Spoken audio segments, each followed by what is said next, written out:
সেই দুইটা আলামত প্রকাশ পাবে। আল্লাহ নবী সাল্লাল্লাহু আলাইহি ওয়াসাল্লাম বলেন যে কিয়ামতের আগে এমন এক শ্রেণীর নারী আসবে আমি এখনো তাদেরকে দেখিনি, মানে তারা 1400 বছর আগে তারা ছিল না, এই 1400 বছর পরে আমাদের জামানায় তারা এসেছে। তো আল্লাহ নবী সাল্লাল্লাহু আলাইহি ওয়াসাল্লাম বলছেন, 1 নাম্বার নিসাউন কাসিয়াতুল আলিয়া মুহিলাতুম মামিলা। আল্লাহ নবী সাল্লাল্লাহু আলাইহি ওয়াসাল্লাম বলছেন যে এমন এক শ্রেণীর নারী যারা পোশাক পরেও উলঙ্গ থাকবে। আশ্চর্য ব্যাপার না? পোশাক পরবে তবুও উলঙ্গ থাকবে।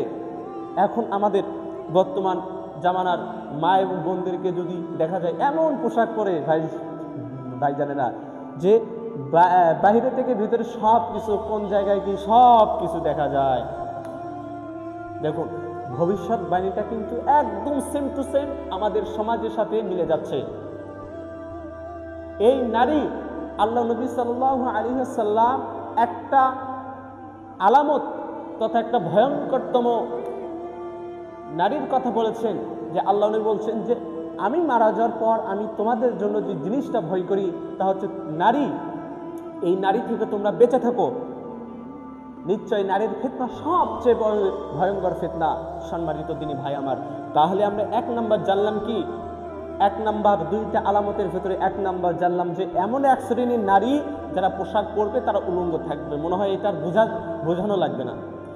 2, আল্লাহ নবী সাল্লাল্লাহু আলাইহি ওয়াসাল্লাম বলছেন দাসী তার মনিবকে জন্ম দিবে। দাসী তার কিকে জন্ম দিবে? মনিবকে জন্ম দিবে। তো লক্ষ্য করলে দেখা যায় তো এইটার অনেক ভালো ব্যাখ্যা রয়েছে।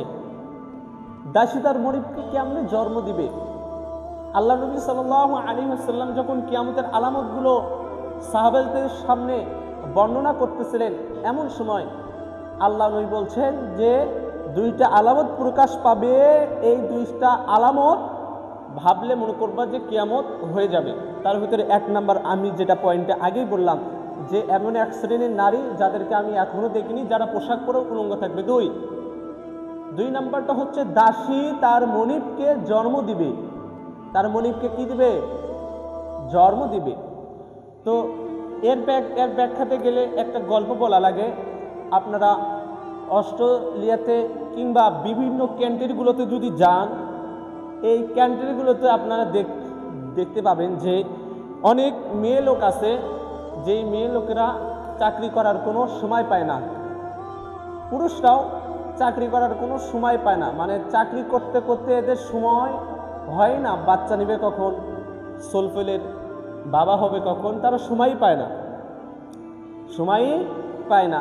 তারা কি বাংলাদেশ থেকে মহিলাদেরকে ভাড়া করে নিয়ে আসে। ভাড়া করে নিয়ে আসার পর এই তাদের যে গর্ভস্থান রয়েছে এতে বীর্যপাত করার পর সেখানে বাচ্চা হয়।